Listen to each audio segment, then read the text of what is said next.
Hello everyone, welcome to United and Everything Football Podcast. We are back once again with your favorite podcast. Today we are joined by special guests. As usual, I'm here, Kwame Nchubu. But we've got news for you. Just before we started the recording, the fresh signings have been announced. Matthias de Ligt is finally red. Nusa Mazraoui is also red. Thank you very much, Dan Ashworth. Thank you very much, everyone, for making this happen. Now Kwame can rest.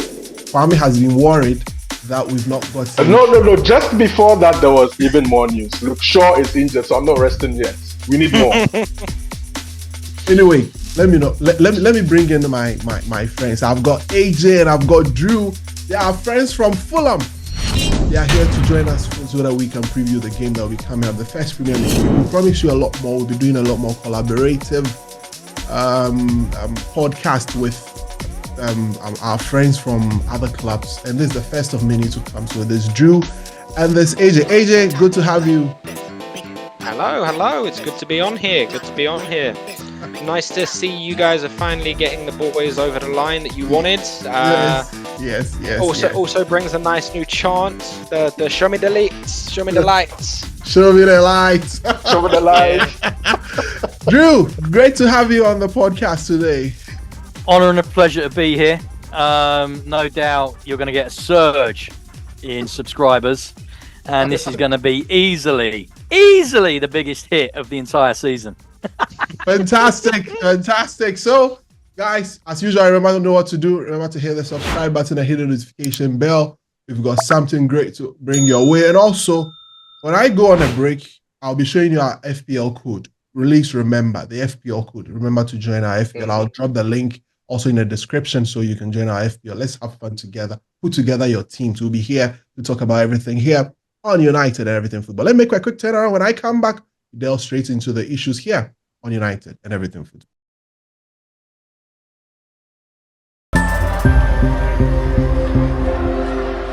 All right, thank you very much. This is United and Everything Football. So I've got my friends here. I've got AJ. I've got Drew. I don't know. I don't want to talk about last season. I still have generally or just this game at Old Trafford? Yes, the game at Old Trafford. I still have we did enough of that talking on our podcast, which I'm not going to plug too quickly, but you can watch that there. Watch that there. We'll talk about what you want to talk about this time. I'm trying not to remind. We'll put a link of that in the description as well. Yes, the link of our podcast with our friends from Fulham also in there. We discuss a lot more United there, but here we discuss a lot more Fulham and what to expect from them. We want to give you perspective, because I'm not sure many of you have paid attention to Fulham and what they've been doing so far in pre-season and what to expect. But I've got AJ here and Drew here to give us a bit of a rundown of what to expect. But I'll start with you, AJ. How has it been? For some time, Fulham were quiet on the market. You were together with Liverpool. Then somehow, Ryan Sessegnon got in, and then you got in the Arsenal player, Emil Smith-Rowe. And I think you've got another player from Villarreal to come add up. Yes, very much so. We signed Spanish left centre-back as cover for Calvin Bassey. Who looks promising. He did well in his couple of pre-season performances. We re-signed Ryan Sessegnon, which is probably the highlight for most Fulham fans. He doesn't have the profile of Emil Smith-Rowe, who will actually probably play more than Sessegnon this season, but it's like you guys re-signing Ronaldo on a smaller scale. It's our own boy coming back to us. It's the prodigy son returns and all of that good stuff. We're excited to see what he may offer this season. But in terms of the things to look out for, Emil Smith-Rowe is probably up there, and we're excited to see what he can do. And he's probably most likely our real danger man with the upcoming fixture. Drew, let me get to you.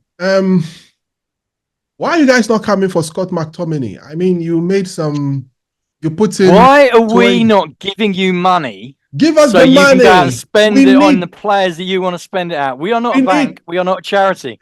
There is a I can't believe it. Look, man, You invite us in, and then you're trying to fleece us straight away. I mean, at least offer us a drink or something. You know. Sing us We are a song. straightforward. We need the money. Bring us the Put money. on some mood lighting.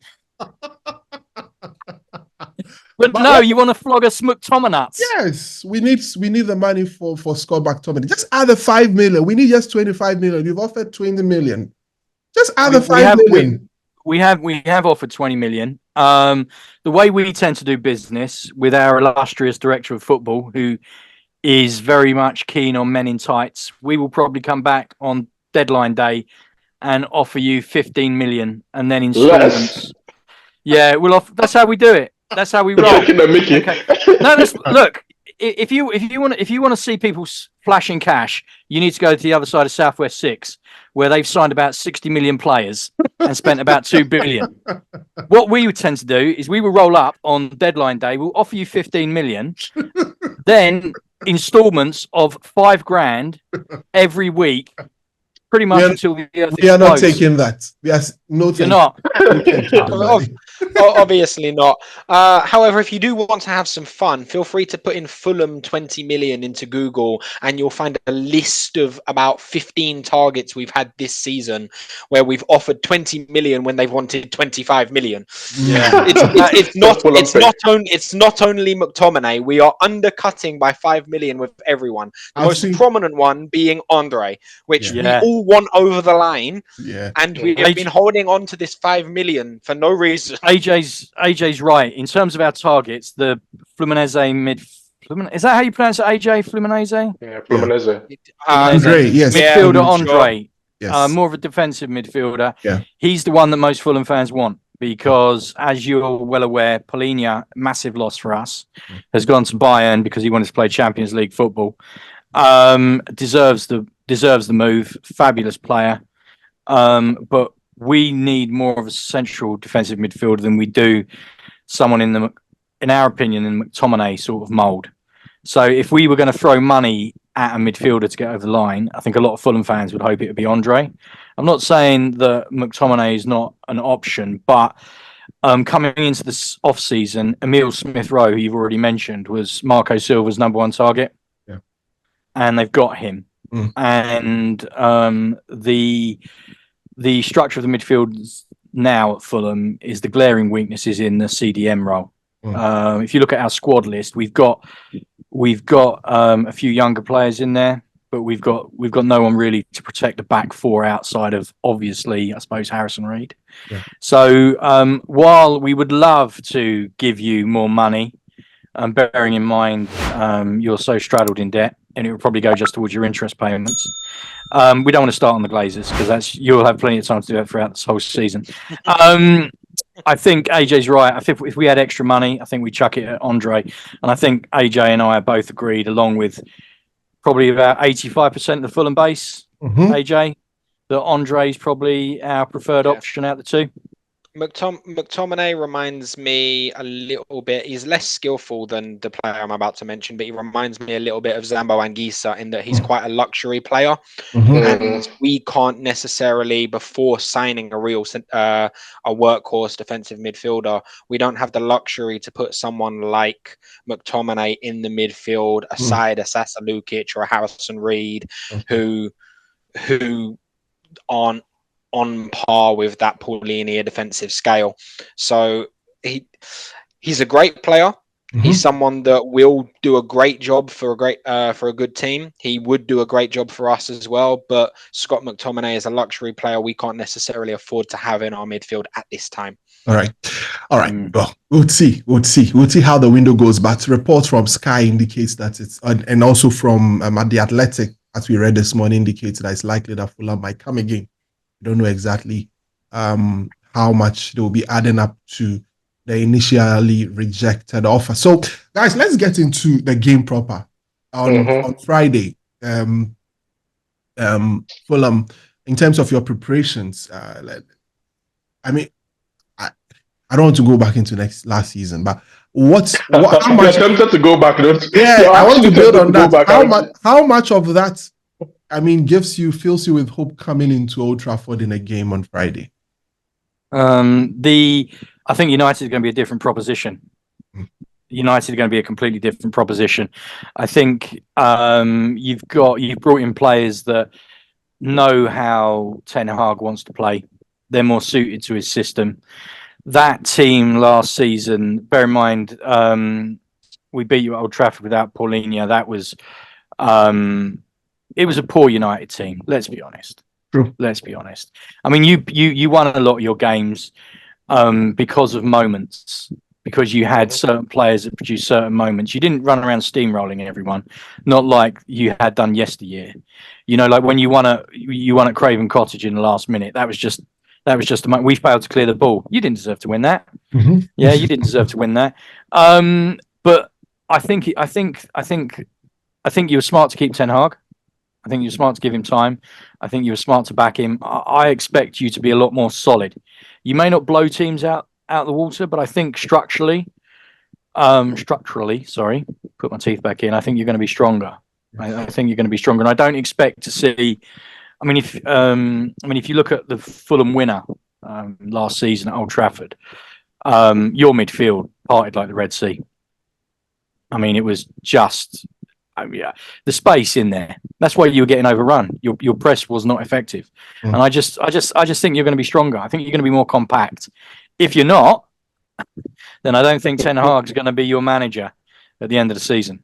So I think you'll be a different team. I think you'll be a different proposition. I don't expect you to be as flaky. I think you'll be more consistent. You'll be more solid, and I think you'll have a better base to work from.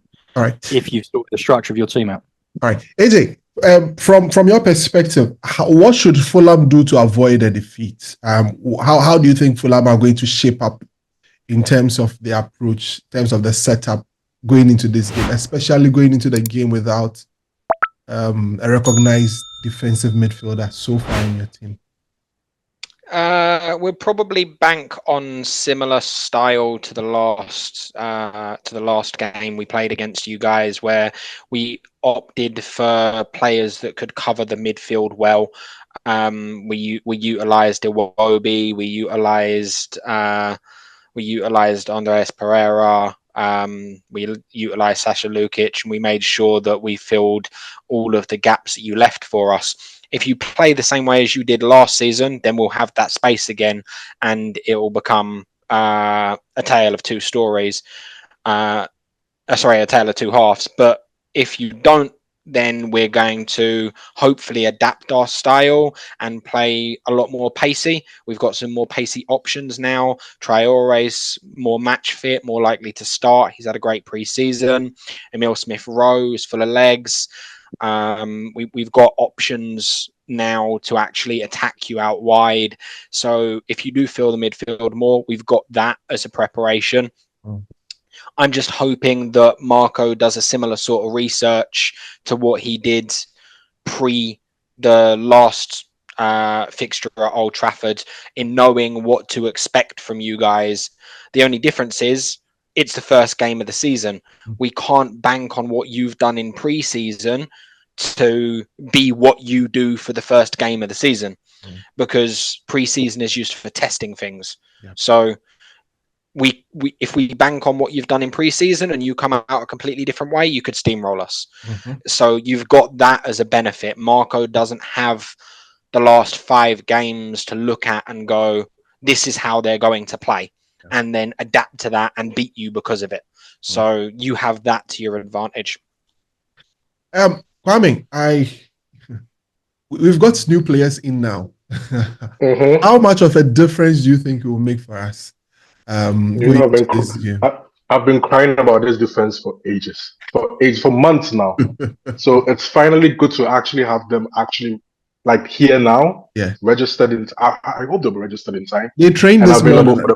They trained this morning as well. So timely, because we just had Luke Shaw is not available for God knows how long, 6 weeks, I think. No, before injury, it's not going to be like 3 or 4 weeks. So by the time we return from the international break, Shaw will be back. So Mazraoui couldn't have come in at a better time. I don't know how fit Maguire is to actually start the game. I suspect he starts ahead of the Leeds just because he's been playing all throughout preseason for a while. If it's fit, I expect him to start. So yeah, the defense was crying out for help, and help has come, but it's not enough. We need more. We need more, especially at left back. We need to sign more. But let's get back to Fulham. Let me get to Drew. How much of a difference do you think we would see of Fulham this season compared to last season? I mean, last season you finished 13th, if my memory serves me right. 13th, right?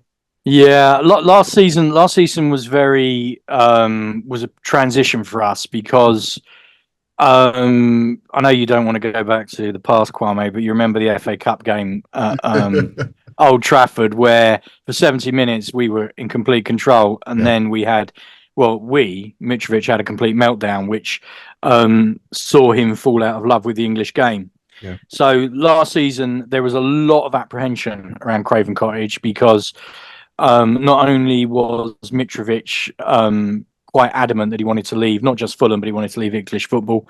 We also had the Saudis circling Marco Silva. And any Fulham fan who knows anything about football will tell you that Marco Silva is the biggest asset Fulham have by a country mile.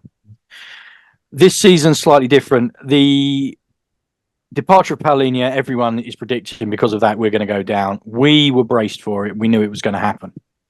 So the idea that it wasn't a shock to anyone at Craven Cottage, and no one at Craven Cottage begrudged him the move.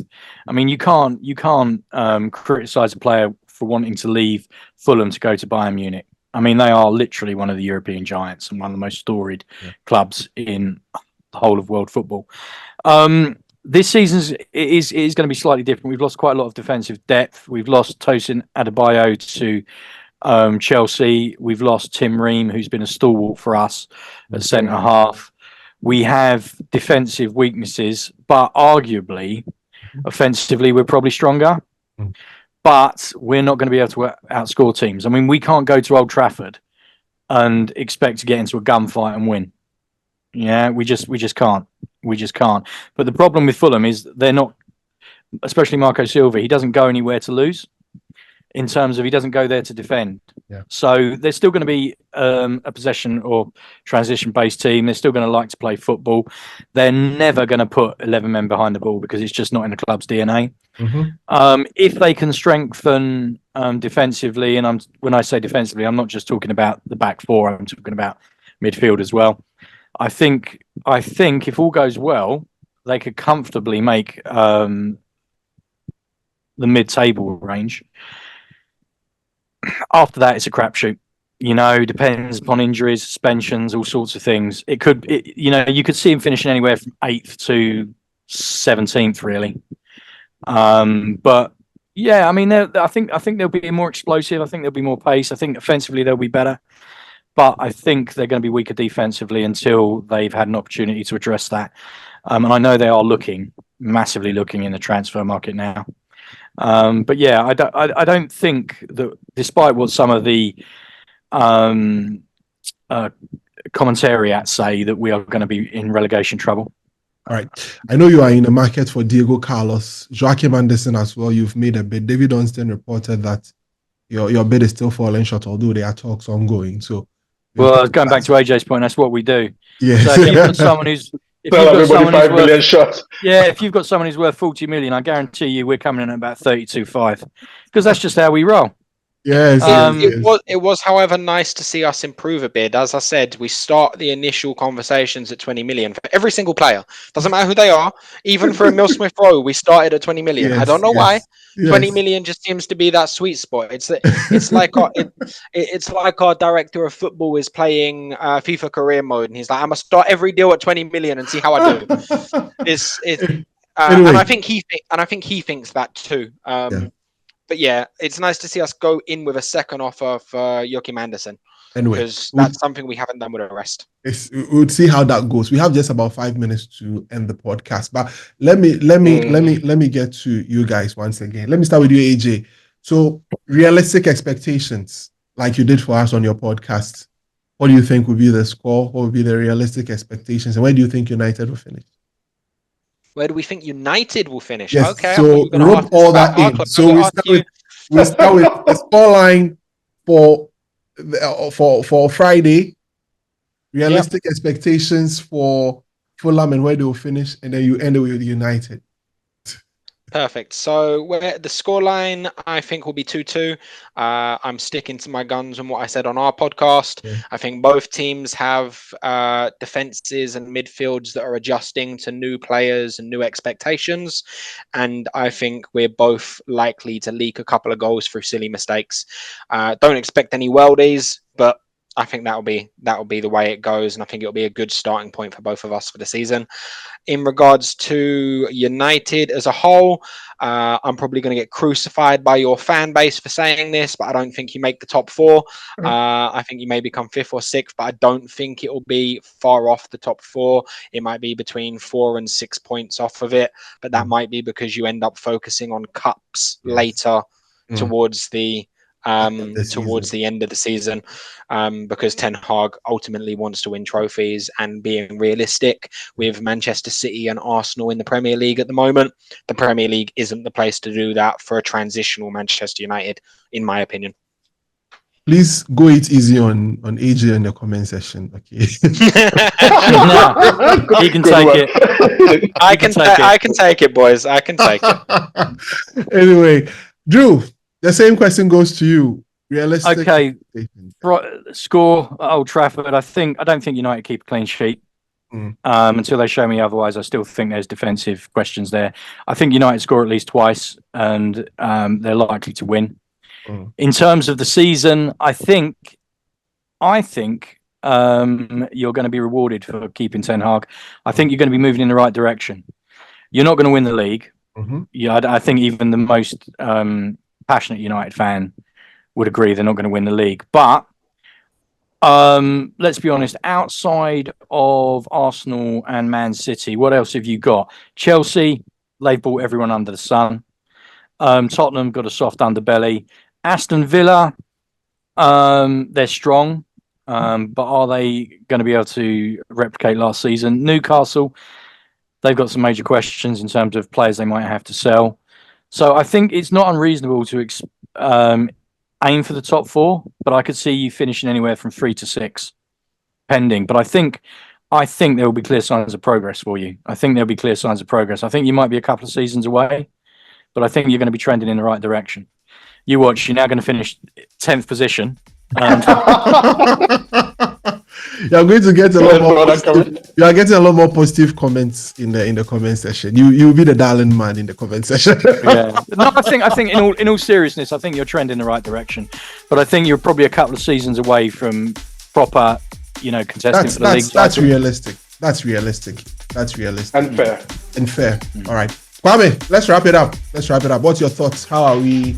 3-1 United. We finish in the top 4. Finish above Liverpool. That's all I'm going to say. All right. Thank you very much, AJ. Thank you very much, Drew. It's a pleasure. It's great to have you two on our podcast. We hope that the return fixture will bring you guys on, and then we'll do another one over you, and then we'll see Absolutely. how it goes. And we wish you all the best for the season starting Saturday. All the best to you too. On Friday, actually. No, for you Saturday. You didn't get there. You missed it. He meant it. You got after the game. He got you. I'm so sharp. I almost cut myself getting out of bed. You got to tune in here. All right. Remember, anyone watching, hit like and subscribe for these two fine gentlemen. All right. Thank you very much. Wishing you all the best. Thank you very much, AJ. Thank you very much, Drew. Thank you very much, Kwame. Remember to hit the subscribe button and hit the notification bell. Also, remember, in the course of the week, there'll be a lot more podcasts. We'll be previewing a lot of the other Premier League games as well, with the guys who will be also joining us. So, see you on the next one. Have a great time. Bye-bye.